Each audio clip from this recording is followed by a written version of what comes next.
The morning mist hung heavy over the ancient towers of Valdoria Castle as Queen Consort Isabel stood at her window, watching the grounds below with calculating eyes.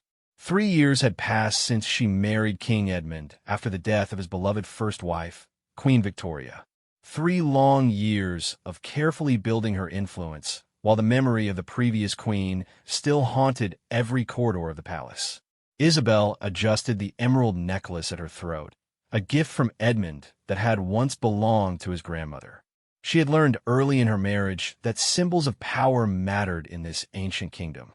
Every piece of jewelry, every seat at the dinner table, every ceremonial role carried weight that could shift the delicate balance of royal hierarchy. The sound of horses' hooves on cobblestones drew her attention to the courtyard below. Prince Alexander, Edmund's eldest son and heir to the throne, was returning from his morning ride with his wife, Princess Catherine.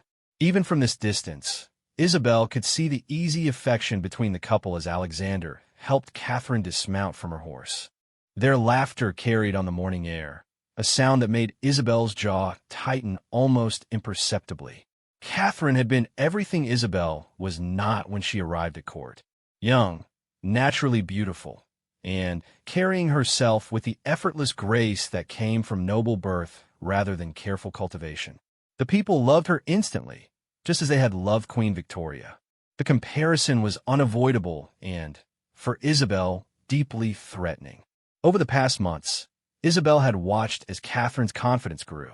The young princess had begun taking on more royal duties, her charity work gaining international attention. The press adored her, calling her the people's princess and praising her modern approach to royal responsibilities. With each successful public appearance, each glowing news report, Isabel felt her own position becoming more precarious. The queen consort turned from the window as her lady-in-waiting, Lady Margaret Thornfield, entered the room. Margaret had been Isabel's closest confidant since her early days at court, a woman whose ambitious nature matched her own and whose knowledge of court politics was encyclopedic. "Your Majesty," Margaret said with a precise curtsy, "the morning briefings are ready." Isabel settled into her chair at the ornate writing desk, accepting the leather folder that contained summaries of the day's scheduled events, press coverage, and various court matters requiring her attention. She scanned the documents with practiced efficiency, but her focus sharpened when she reached a particular report. "This charity gala next month," Isabel said, tapping the page with one manicured finger. "Catherine is listed as the primary patron." "Yes, Your Majesty." The Children's Hospital Foundation specifically requested her involvement. Apparently, her previous work with pediatric charities made her their preferred choice. Isabel's expression remained neutral, but Margaret, who had served her for years, recognized the subtle signs of displeasure. The slight tightening around the eyes, the way her fingers pressed just a fraction harder against the paper. "I see that I'm listed as a supporting patron," Isabel continued, her voice carefully controlled. "When was this arrangement made?" 3 weeks ago, Your Majesty." Princess Catherine's office coordinated directly with the foundation. The presumption rankled. As queen consort, Isabel should have been consulted before any major charitable patronage was arranged. The fact that Catherine's team had moved forward without seeking her approval was either a significant oversight or a deliberate slight. Given the increasingly tense atmosphere between the two women, Isabel suspected the latter. "Please arrange a meeting with Lord Chancellor Blackwood this afternoon," she instructed. "I believe it's time we reviewed the protocols for royal patronages." Margaret nodded, making a note in her own folder. Lord Blackwood was a traditionalist who had served the crown for over 2 decades. He understood the importance of proper hierarchy and would be sympathetic to Isabel's position. As Margaret departed to make the arrangements, Isabel returned to her study of the morning reports. Each piece of positive press about Catherine felt like another small defeat in a war that most of the kingdom didn't even realize was being fought. The public saw a harmonious royal family, but behind the palace walls, every interaction was carefully choreographed, every smile calculated for its potential impact.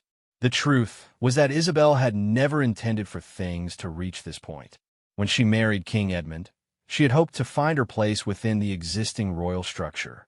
She admired Queen Victoria's legacy and had initially tried to honor it while carving out her own role. But the constant comparisons, the subtle dismissals from longtime courtiers, and the obvious preference many showed for Catherine had gradually hardened her resolve. If she was going to survive in this environment, she would need to be proactive. Waiting for acceptance that might never come was a luxury she could no longer afford. Later that morning, Isabel made her way through the palace's east wing to attend the weekly family breakfast, a tradition that King Edmund insisted upon despite the increasingly strained family dynamics. The dining room overlooked the palace gardens, where gardeners were preparing the grounds for the upcoming autumn season. King Edmund was already seated at the head of the table when she arrived, reading through a stack of government papers while sipping his morning coffee. At 62, he remained an imposing figure, his silver hair and distinguished bearing commanding respect even in casual settings. His marriage to Isabel had been as much about political alliance as personal affection, though genuine fondness had developed between them over time. "Good morning, darling," he said, glancing up as she took her place at his right. "I trust you slept well." "Quite well, thank you." Isabel accepted a cup of tea from the attending footman and settled into the familiar routine of morning pleasantries. "Will Alexander and Catherine be joining us?" "They should be here shortly." Alexander wanted to review some constituency matters with his private secretary first. As if summoned by their conversation, Prince Alexander entered the dining room with Catherine at his side. At 34, Alexander possessed his father's commanding presence, but with a warmth that made him genuinely popular with both the public and the palace staff.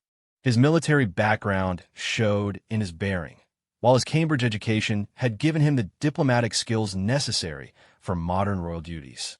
Catherine, at 29, brought a different energy to the room. Where the other royals moved with the measured pace of those born to their positions, she maintained a vitality that spoke to her relatively recent entry into royal life. Her auburn hair was pulled back in a simple chignon, and she wore a navy dress that managed to be both appropriate for court and appealingly modern. "Good morning, Father," Alexander said, moving to kiss Edmund's cheek before taking his seat. "Isabel," he added with a polite nod. "Your Majesty," Catherine said, offering a curtsy to Edmund before acknowledging Isabel with a smile that didn't quite reach her eyes. "Good morning, Isabel." The subtle tension between the two women was palpable, though both were too well trained to let it show obviously. Edmund, perhaps willfully oblivious to the undercurrents, began discussing the morning's agenda. "I've been reviewing the plans for the state visit next month," he said. "The arrangements seem to be progressing well, though I understand there are some questions about the ceremonial protocols." Alexander nodded. "The visiting delegation has some specific requests about precedence during the formal dinners. Nothing too complicated, but it will require some adjustments to our usual seating arrangements. Catherine, you'll be handling the cultural exchange portion of their visit, won't you?" Edmund asked. "Yes, we're organizing visits to several museums and a performance at the Royal Opera House. Their delegation seems particularly interested in our contemporary arts initiatives." Isabel listened to the exchange with growing irritation. Once again, Catherine was being given a prominent role in a major state event, while she was relegated to supporting duties. The pattern had become increasingly obvious over recent months, and she suspected it was not entirely coincidental. "I wonder," Isabel said carefully, "if we should consider having the Queen Consort take a more visible role in the state visit proceedings. Traditionally, the king's wife would serve as the primary hostess for such events." The statement hung in the air for a moment, its implications clear to everyone present. Catherine's expression remained neutral, but Alexander's jaw tightened slightly. "Of course," Edmund said diplomatically, "there's room for everyone to contribute according to their strengths. Catherine has developed particular expertise in cultural matters, while you excel in the more formal diplomatic protocols." It was a tactful response that avoided taking sides while essentially maintaining the status quo. Isabel smiled graciously and inclined her head in acknowledgement, but internally she noted another small defeat in her ongoing struggle for recognition. The conversation moved on to other topics, but the tension remained. Each subsequent exchange felt weighted with unspoken meanings, every compliment to Catherine landing like a subtle criticism of Isabel's own contributions. By the time breakfast concluded, she had made a decision. That afternoon, Isabel met with Lord Chancellor Blackwood in his office, a wood-paneled room lined with centuries of legal precedents and royal protocols. Blackwood was a thin, precise man in his 60s who had guided the monarchy through numerous delicate situations with his encyclopedic knowledge of constitutional law and court traditions. "Your Majesty," he said, rising from behind his massive desk as she entered, "thank you for making time in your schedule. How may I be of service?" Isabel settled into the chair across from his desk, arranging her skirts with practiced elegance. "Lord Blackwood, I wanted to discuss some concerns I have about the current distribution of royal duties and patronages." "Certainly. I'm always available to address any questions about royal protocols. I've noticed that there seems to be some irregularity in how major charitable patronages are being assigned. Specifically, I'm concerned that proper hierarchy isn't being observed." Blackwood leaned forward slightly, his expression becoming more focused. "Could you provide a specific example?" "The Children's Hospital Foundation Gala next month. Princess Catherine was appointed as primary patron without consulting me, despite my position as queen consort." "I see." Blackwood made a note on the pad before him. "And you feel this represents a broader pattern?" "Edo. Over the past year, I've observed multiple instances where Princess Catherine's office has taken the lead on major initiatives that traditionally would fall under the purview of the king's wife. While I certainly appreciate her enthusiasm and dedication, I worry that we may be inadvertently undermining established protocols." Blackwood nodded thoughtfully. He had served under Queen Victoria and understood the delicate balance required to maintain royal hierarchy while adapting to changing times. The situation with Isabel and Catherine was not unique in royal history, but it required careful handling to avoid public scandal. "Your concerns are certainly valid, Your Majesty. The question becomes how to address these issues while maintaining family harmony and public confidence in the monarchy." "Precisely my concern," Isabel agreed. "I'm not seeking to diminish Princess Catherine's contributions, but rather to ensure that proper protocols are followed. The monarchy's strength has always rested on its adherence to tradition and proper order." "Indeed. Perhaps what we need is a more formal review of the current distribution of duties, with an eye toward ensuring that the traditional hierarchy is properly observed while still allowing for individual strengths and interests." Isabel felt a surge of satisfaction. Blackwood understood exactly what she was requesting without her having to state it explicitly. A formal review would give her the opportunity to reclaim some of the prominence that she felt had been gradually eroded over the past months. "That sounds like an excellent approach," she said. "When might such a review be conducted?" "I'll need to research the relevant precedents and prepare a comprehensive proposal. Shall we say within the next 2 weeks?" "Perfect. I trust you'll handle this with your usual discretion." "Of course, Your Majesty. The monarchy's reputation requires nothing less." As Isabel left Blackwood's office, she felt a renewed sense of purpose. For too long, she had allowed herself to be pushed into the background while Catherine claimed the spotlight. But she was still the queen consort, still the king's wife, and that position carried considerable power when wielded correctly. The game was far from over, and Isabel intended to win. That evening, as she prepared for bed, Isabel reflected on the day's events. Margaret helped her remove her jewelry while providing updates on various court matters, but her thoughts kept returning to the conversation with Lord Blackwood. "Margaret," she said finally, "I want you to begin compiling a comprehensive list of all major royal patronages and duties assigned over the past 18 months. Include dates, decision-makers, and any relevant correspondence." "Certainly, Your Majesty. May I ask what you're looking for specifically?" "Patterns," Isabel replied simply. "I want to understand exactly how the current situation developed, so I can determine the best way to address it." Margaret nodded, understanding the implications. She had watched the growing tension between the queen consort and Princess Catherine with concern, knowing that such conflicts rarely remained private for long in the closed world of the royal court. "I'll have the information compiled within a few days," Margaret assured her. As her lady-in-waiting departed for the night, Isabel stood before her mirror, studying her reflection. At 45, she remained beautiful, her blonde hair showing no signs of gray, and her figure maintained through careful diet and exercise. But she could see the subtle signs of strain that the past months had brought, the faint lines around her eyes that spoke of careful vigilance, the slight tension in her shoulders that never quite relaxed. She had not sought this conflict with Catherine, but neither would she retreat from it. Too much was at stake. Her position, her influence, and ultimately her legacy as queen consort. The monarchy was an ancient institution that survived through careful adherence to hierarchy and tradition. If those principles were abandoned in favor of popularity and modern sensibilities, what would become of the crown itself?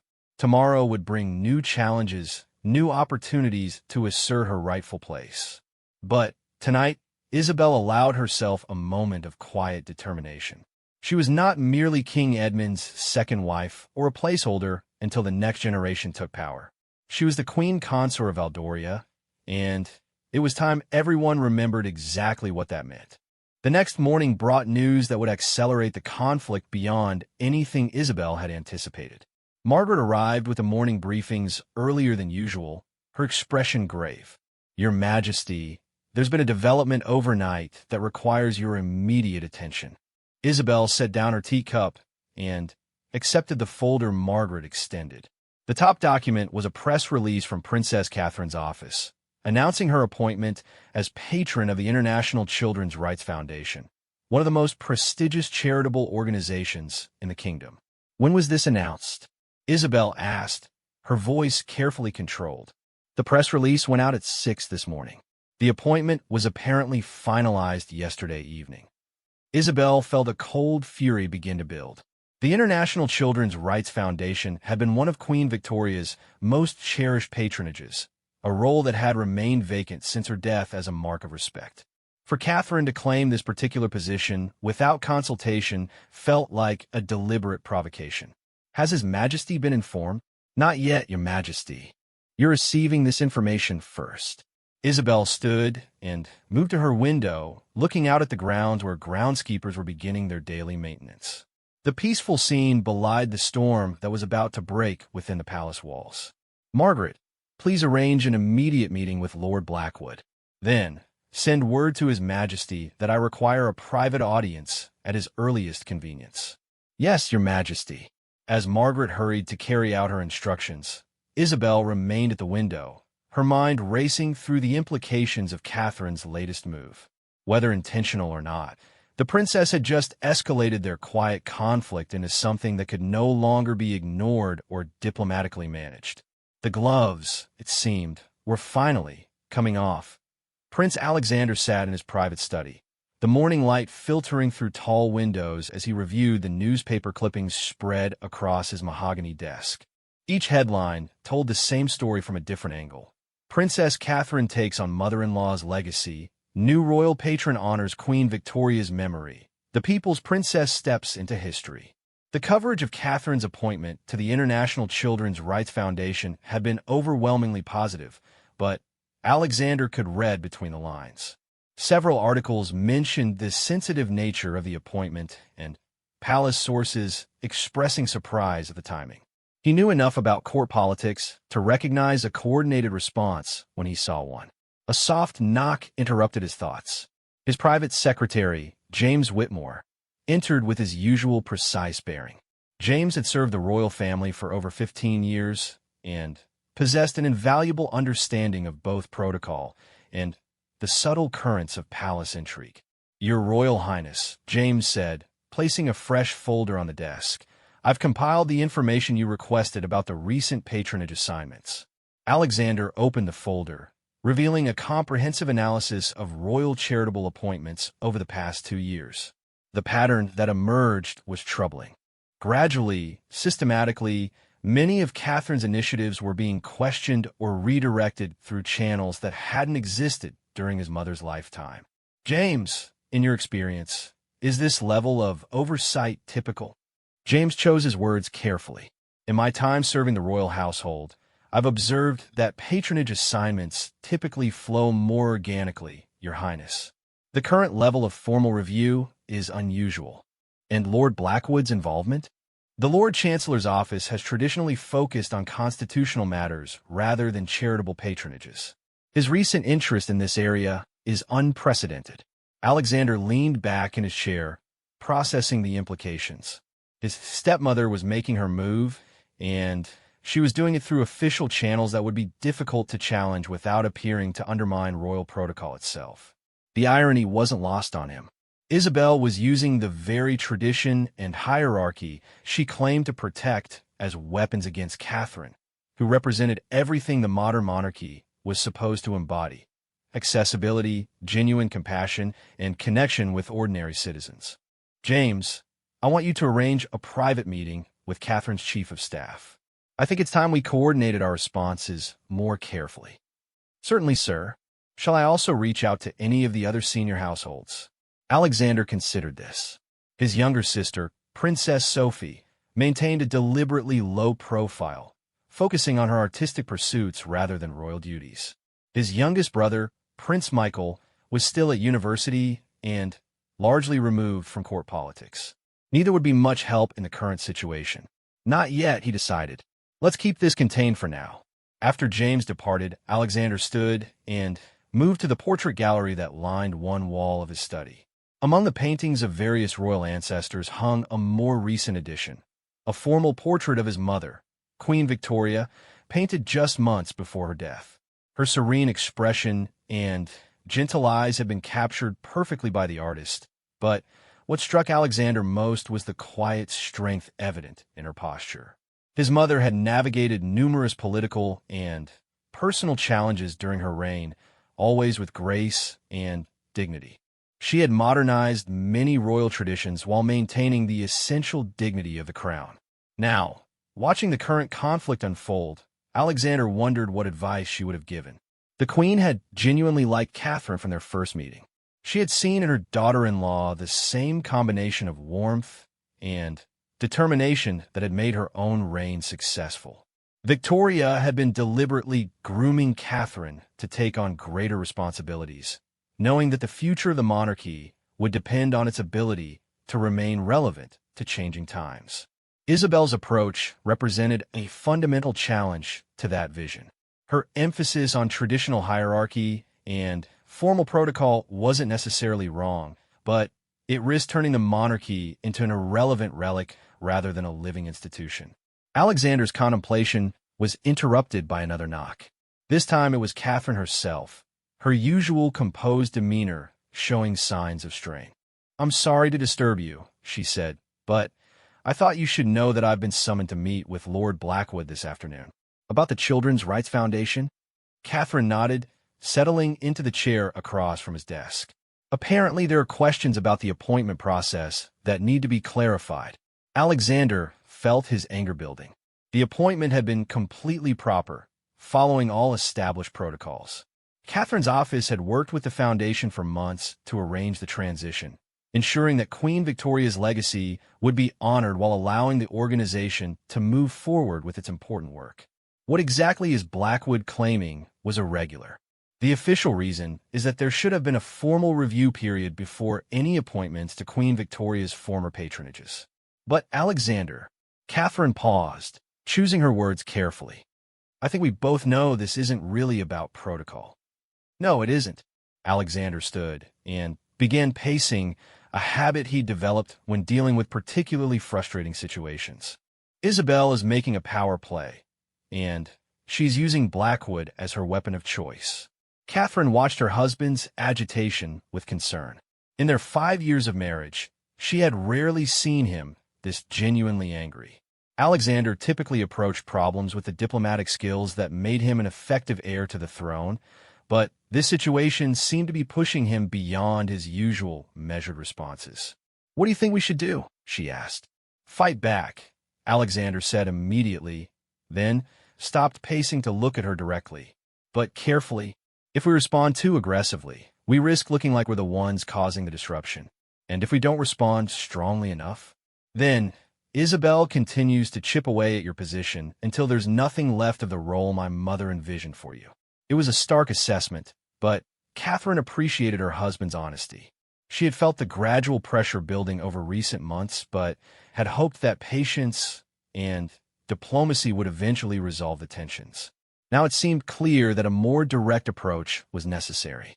"I won't give up the Children's Rights Foundation," she said firmly. "That organization meant too much to your mother, and it's too important to be used as a pawn in palace politics. I wouldn't ask you to, but we need to be strategic about how we defend it." Their conversation was interrupted by the arrival of Catherine's chief of staff, Lady Emma Richardson. Emma was a former diplomat who had joined Catherine's household 2 years earlier, bringing with her a sophisticated understanding of both domestic and international politics. "Your Royal Highnesses," Emma said with a quick curtsy, "I apologize for the intrusion, but we have a situation developing." "What kind of situation?" Alexander asked. "The press has gotten wind of the meeting with Lord Blackwood. Nothing official yet, but I've received several calls from royal correspondents asking about tensions within the royal family regarding charitable patronages." Catherine felt her stomach drop. Once the media began speculating about internal royal conflicts, the situation would quickly spiral beyond their control. The British press had a particular talent for turning minor disagreements into major scandals. "How much do they know?" Alexander asked. "Very little concrete information, but enough to start asking uncomfortable questions. Someone is definitely feeding them carefully selected details." Alexander and Catherine exchanged glances. They both knew who was most likely behind the leak, but proving it would be nearly impossible. "Emma, I want you to prepare a brief statement emphasizing Princess Catherine's commitment to continuing Queen Victoria's charitable legacy," Alexander instructed. "Nothing defensive, just positive messaging about the Foundation's important work." "Already drafted and ready for your review, sir." "Good." "And Emma?" Alexander's voice took on a harder edge. "I want you to begin documenting everything. Every meeting, every communication, every attempt at interference.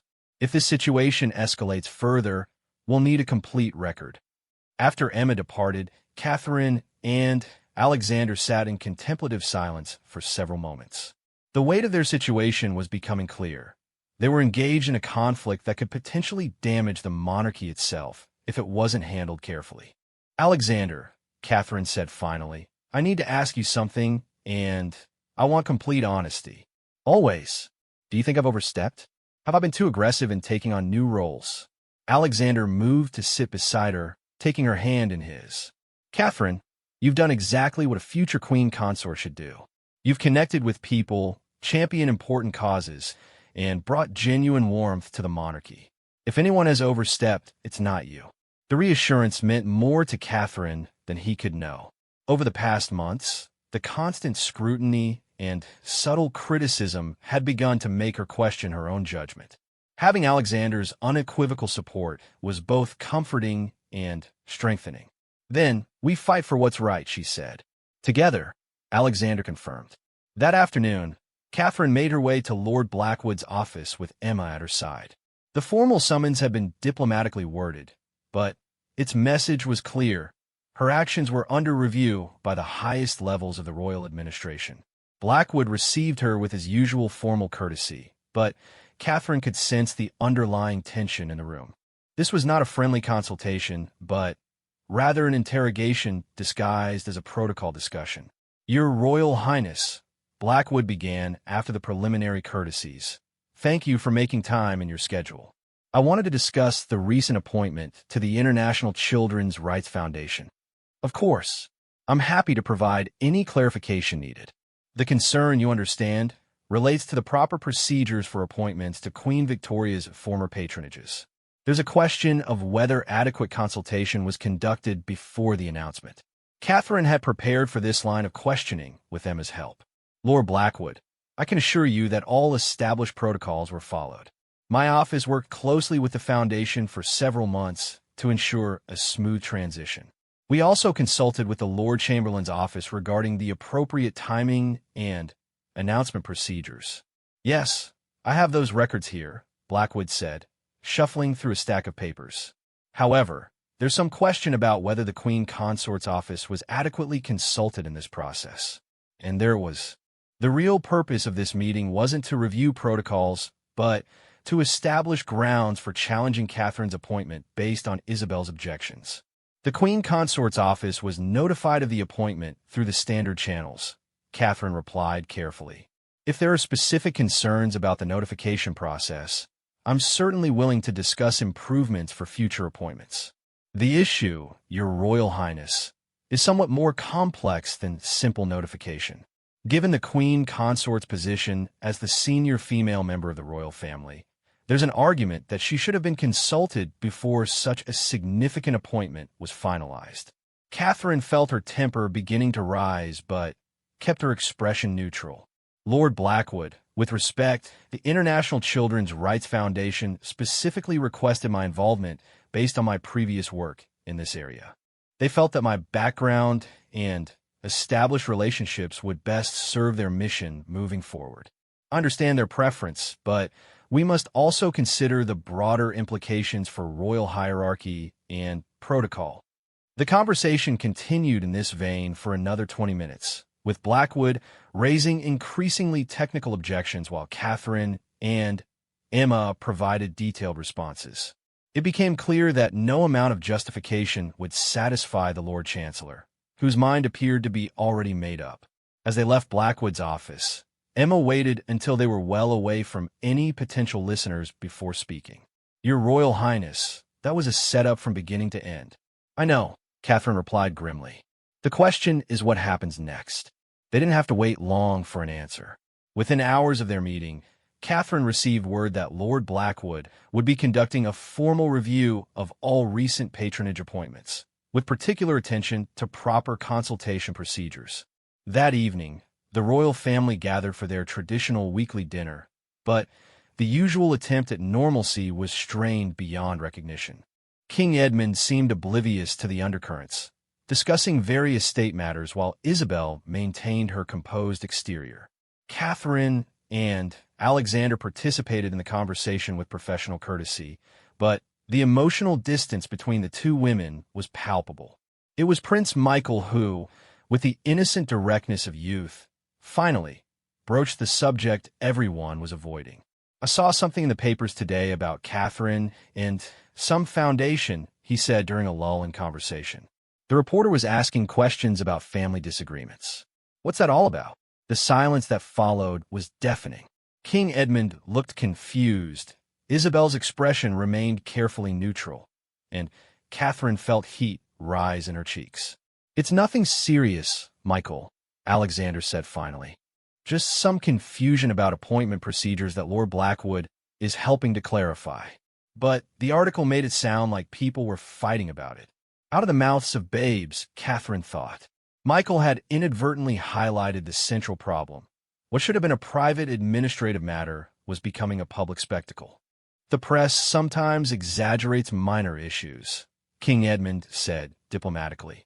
I'm sure everything will be resolved quickly and amicably.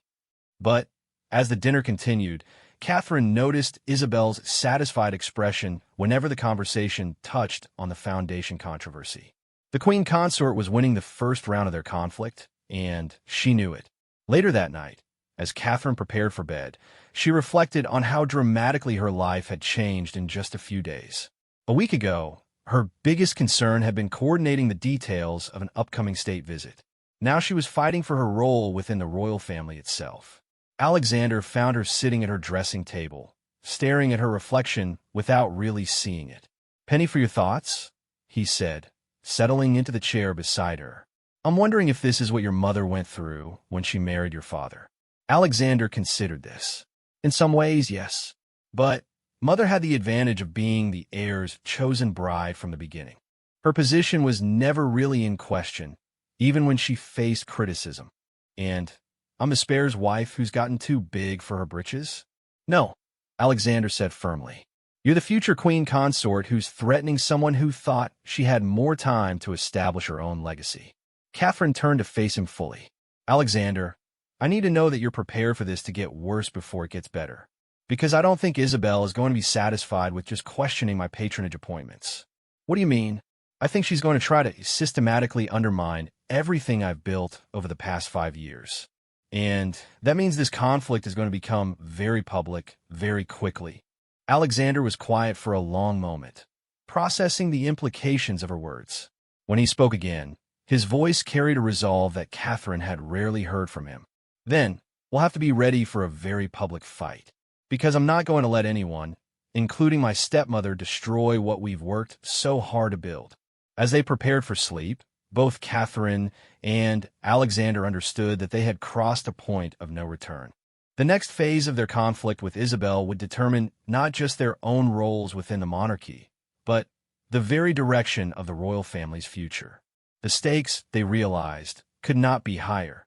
The emergency meeting of the Privy Council had been called with unprecedented haste, gathering the most senior advisors to the crown in the ornate chamber that had witnessed centuries of royal crises.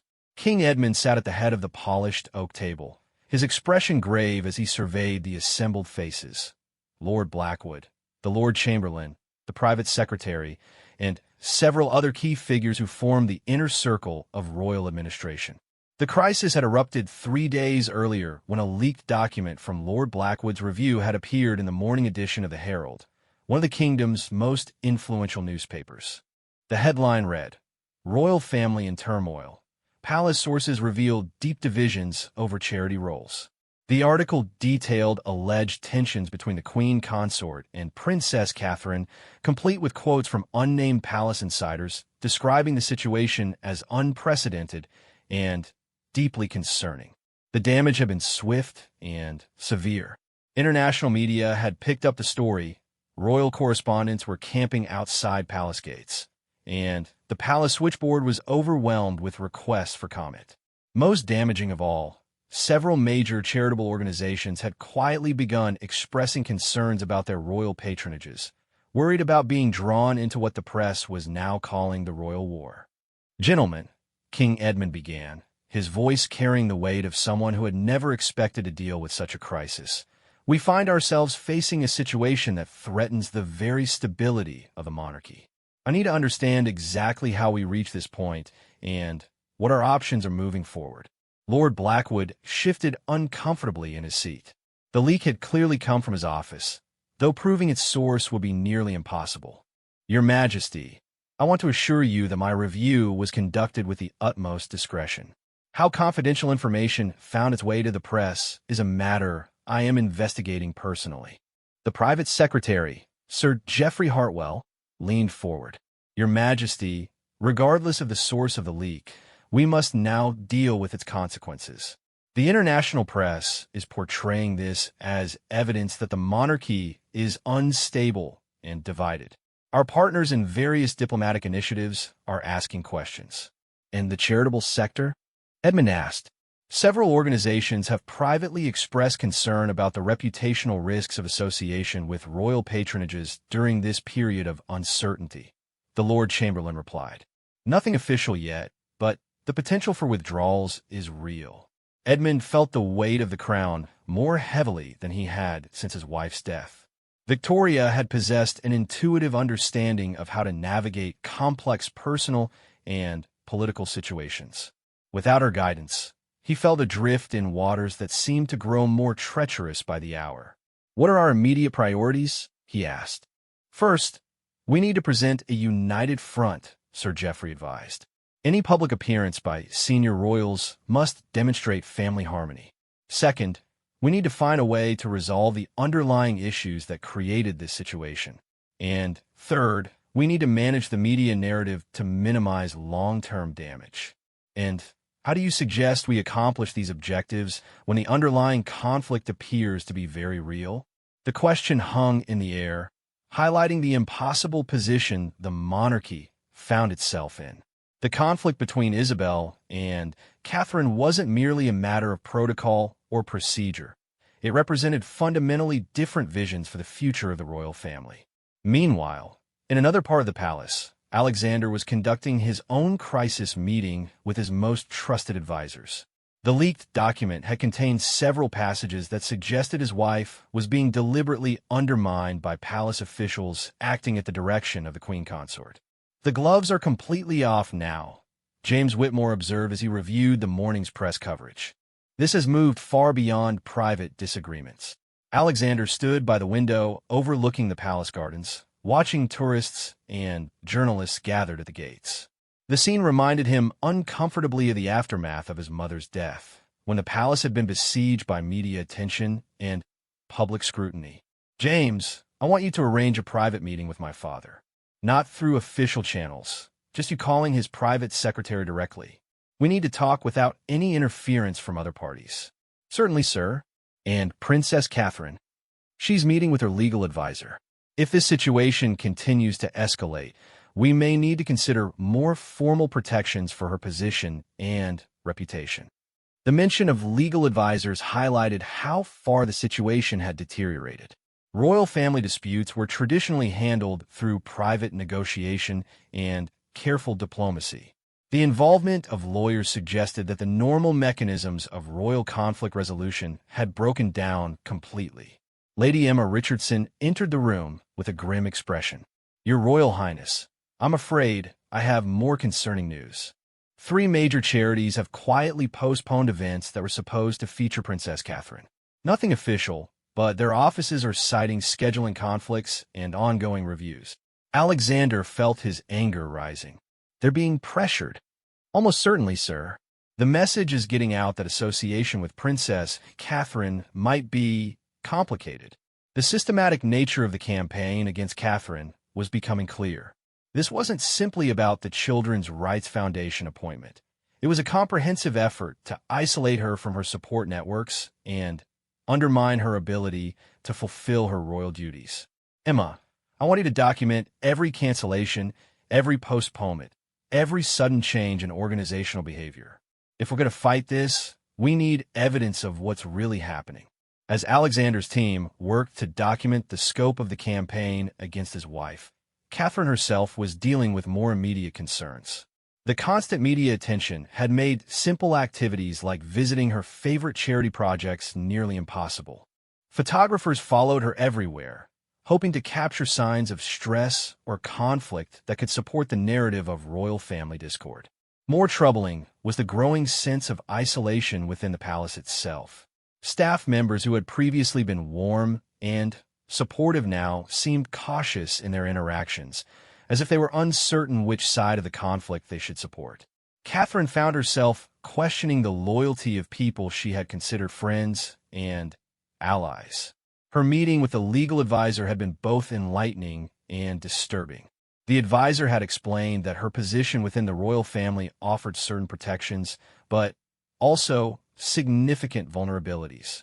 While she couldn't be arbitrarily stripped of her titles or role, her ability to fulfill royal duties could be gradually constrained through administrative and protocol decisions. "The key issue," the advisor had explained, "is that your role lacks the formal constitutional protections enjoyed by the direct heirs. You serve at the pleasure of the crown, which in practical terms means with the support of senior palace officials and family members." It was a sobering reminder of how precarious her position actually was, despite the public perception of her as a permanent and established member of the royal family. That evening brought the first direct confrontation between the principal parties in the growing conflict. King Edmund had requested a private dinner with just immediate family members, hoping to address the situation before it caused further damage. The dining room felt unusually formal despite the family setting. Isabel arrived first, dressed in a deep blue ensemble that emphasized her role as queen consort. Catherine and Alexander entered together, their unity clearly demonstrated through their coordinated timing and supportive body language.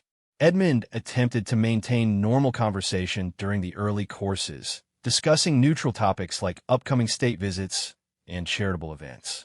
But the underlying tension was impossible to ignore, and eventually he addressed the situation directly. "I think we all know why we're here tonight," he said as the staff withdrew after the main course. "This family is facing its most serious crisis since your mother's death, Alexander. The situation has moved beyond private disagreements and is now threatening the stability of the monarchy itself. Isabel was the first to respond. Edmund, I want to assure you that I never intended for our internal discussions to become public. I'm as concerned as anyone about the media attention this has generated. With respect, Isabel, Alexander interjected. The leak came from Lord Blackwood's office. Since you initiated the review that created those documents, you bear some responsibility for their public disclosure. I resent the implication that I would deliberately leak confidential information to the press, Isabel replied coldly. My entire career has been built on discretion and loyalty to the crown. Catherine had remained silent during this exchange, but now she spoke with quiet intensity. The real issue isn't who leaked what information. The real issue is why that information existed in the first place. Why was my appointment to the Children's Rights Foundation treated as a constitutional crisis requiring formal review? Because, Isabel responded, her composure beginning to crack, some of us still believe that traditional protocols and proper hierarchy matter. The monarchy isn't a popularity contest, Catherine. It's an institution that depends on order and precedence. And some of us believe that the monarchy's survival depends on its ability to remain relevant and connected to the people it serves, Alexander shot back. Hiding behind protocols and procedures won't save an institution that people see as out of touch with modern reality. Edmund raised his hand for silence, but the damage was already done. The fundamental disagreement that had been simmering beneath the surface was now fully exposed. Isabel represented the traditionalist view that the monarchy's strength came from its adherence to established hierarchies and formal procedures.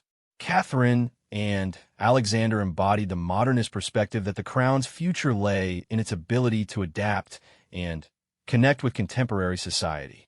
This is exactly the kind of division that we cannot afford to have in public, Edmund said firmly. Regardless of our personal disagreements, we must find a way to present a united front. United around what vision? Catherine asked. Because if the choice is between abandoning everything I've worked to build over the past 5 years and accepting a reduced role that satisfies traditional expectations, then perhaps we need to have a more fundamental conversation about what my place in this family actually is. The statement sent a chill through the room. Catherine had essentially threatened to consider stepping back from her royal duties rather than accepting the constraints that Isabel seemed determined to impose. Catherine, Edmund said carefully, surely there's a middle ground that allows everyone to fulfill meaningful roles while respecting established traditions. I'm open to compromise, but I won't be marginalized, Catherine replied. The Children's Rights Foundation appointment stands. If that creates problems for traditional hierarchy, then perhaps the hierarchy needs to be reconsidered rather than the appointment reversed. Isabel's eyes flashed with anger. You're asking me to accept that my position as queen consort means nothing, that years of service and sacrifice count for nothing compared to your popularity with the press and public. I'm asking you to accept that the monarchy belongs to all of us, not just those who were born into it or married into it first, Catherine responded. The dinner ended shortly afterward, with all parties retreating to their private quarters to consider their positions. Edmund was left alone in the dining room, contemplating the possible destruction of everything his family had spent centuries building. The next morning brought fresh complications. Prince Michael, despite his youth, had been caught by photographers outside his university dormitory. When asked about the family tensions, he had responded with characteristic honesty. I think everyone just needs to calm down and remember what's really important. While innocent enough, the comment was interpreted by the press as confirmation that the royal family was indeed in crisis. Headlines like, "Young Prince calls for family peace," and "Even the students can see the royal chaos," dominated the morning news cycle. More seriously, a prominent member of parliament had used the morning session to question whether the monarchy was providing the stability and leadership that the nation expected.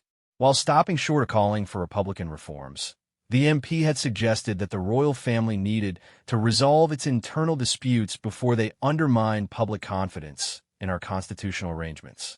Alexander realized that the situation had moved beyond family dynamics and was now threatening the very foundation of the monarchy's relationship with the British people and government. The stakes were no longer just about Catherine's role or Isabel's influence. They were about the survival of the institution itself. That afternoon, he made a decision that would fundamentally change the nature of the conflict. Instead of continuing to respond to attacks and manage crises, he would go on the offensive. "James," he said to his private secretary, "I want you to arrange a series of high-profile engagements for Catherine over the next 2 weeks. Every major charity she's been associated with, plus several new ones. I want the public to see exactly what they would lose if she were forced to step back from her duties." "Are you sure that's wise, sir?" "It could be seen as escalation." "It is escalation," Alexander confirmed. "But sometimes you have to fight fire with fire. If Isabel wants to make this about public support and legitimacy, then let's see who the people actually want representing them." The strategy was risky, but potentially decisive. By demonstrating Catherine's genuine popularity and effectiveness in her royal role, Alexander hoped to make it politically impossible for the palace establishment to continue undermining her position. The first engagement was scheduled for the following Monday, a visit to a children's hospital where Catherine would announce a major new initiative for pediatric mental health services. The symbolism was deliberate. It would showcase exactly the kind of meaningful, modern royal work that had made her so popular while highlighting the cost of the traditionalist approach that prioritized protocol over purpose. As Alexander finalized the plans, he understood that he was crossing another point of no return. The conflict was no longer about managing family tensions or finding diplomatic compromises. It had become a battle for the very soul of the monarchy, with the losing side facing potential marginalization or exile from royal life. The next phase of the conflict would determine whether the monarchy emerged stronger and more relevant or damaged beyond repair. For Alexander and Catherine, failure was not an option. Too much had been invested in their vision of a modern, compassionate royal family to retreat now. The real battle, they realized, was just beginning.